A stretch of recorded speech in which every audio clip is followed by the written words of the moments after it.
Hey guys, Jessica here. So today we're going to answer a question about what is the difference between power pumping and cluster pumping.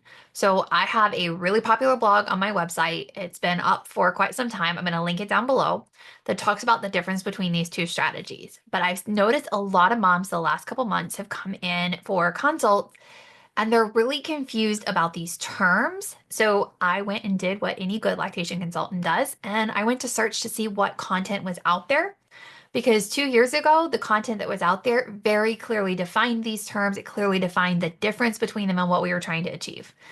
However, Google has this fun new thing where when you search something, it gives you the AI generated responses, which is super cool if you're just answering like the most basic of questions. And the content out there is really solid because it can help speed up finding answers. However, when it comes to breastfeeding and pumping, what I'm seeing is an overwhelming number of times the information that AI generates is not great because it cannot differentiate between the validity of sources. And there's so many sources out there talking about the terms power pumping and cluster pumping. And unfortunately, Google is now saying that they're the same thing. And they're not. They're not even trying to target the same biological functions that we're using. So these are both strategies for pumping parents that we use in order to increase milk supply and support a healthy milk supply with pumping.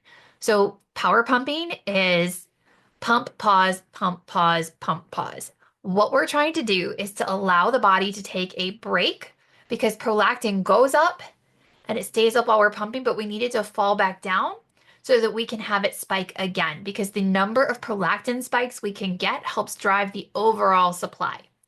So the more spikes in prolactin we get, the better it drives the milk supply. Power pumping is a strategy we use it regularly. I don't tend to use it regularly. I tend to use it when we are trying to drive up supply short term in order to get the supply up when I think that one of the issues was that the pumping parent had not been stimulating the breast enough, so prolactin levels fell.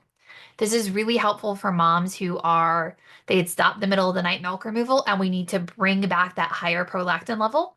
It's really effective when done overnight, but that's a really exhausting technique. So please really think that through whether being more exhausted is going to benefit your overall situation. But power pumping is pump, pause, pump, pause. Cluster pumping is a completely different strategy. With cluster pumping, what we're trying to do is drain the breast, and the majority of milk that's actually like kind of stored in the breast or has been synthesized over time, it's actually removed in the first few minutes of pumping.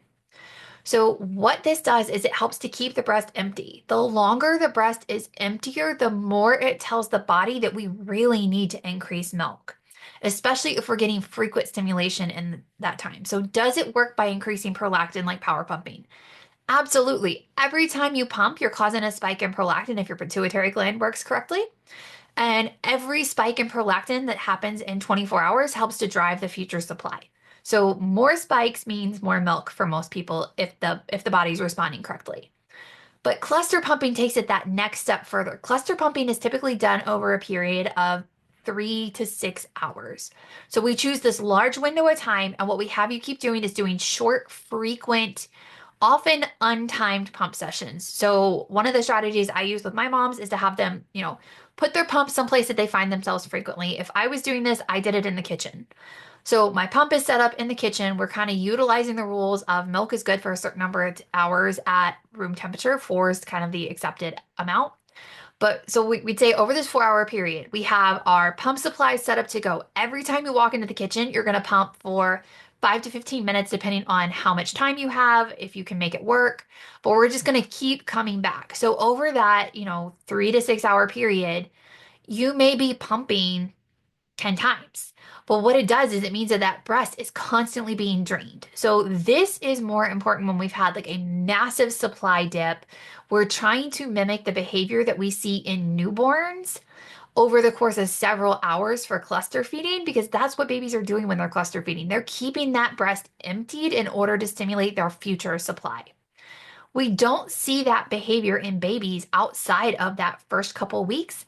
When we see that behavior on an established supply, it tends to be either the supply is dipped and baby goes back to what they know works, or baby's actually comfort nursing. So they're not necessarily trying to drive supply, but they are trying to get frequent comfort at the breast because if When we're pumping, we're managing milk supply. When you're nursing directly, there is a different relationship there. The baby is not always coming to the breast for food and filling their tummy. They're coming for comfort, and they just happen to get the benefit of a good snack. Because who doesn't love a good snack? I love a good snack.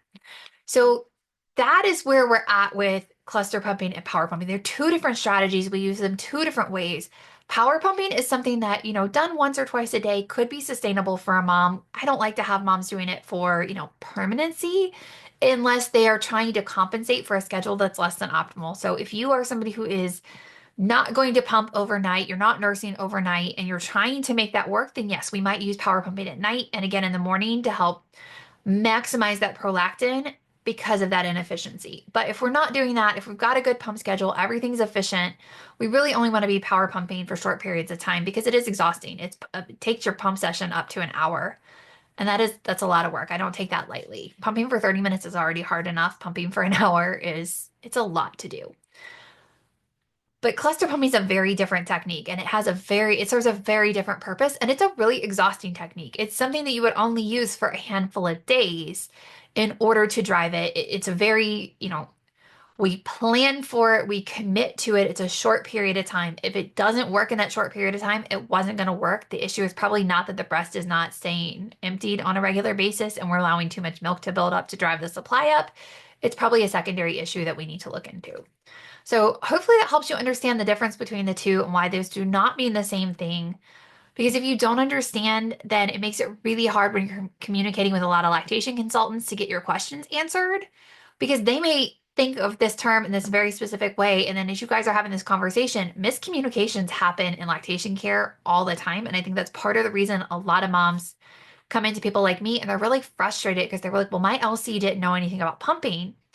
I'm like, okay, so tell me what's going on. And I'm like, well, we were not all speaking the same language. That causes problems. And I don't want that for any mom. So hopefully this video out there helps at least one mom to understand the difference. If it does that, then I'll feel like this was totally worth my time. If you have questions about how to use those strategies, we are always happy to help you in a one-on-one consult to help you figure out which strategy makes the most sense for your issue. Does it truly address an issue that you're having? And what can we do to help get the supply to where you're aiming for it to be? So hopefully that helps and happy pumping.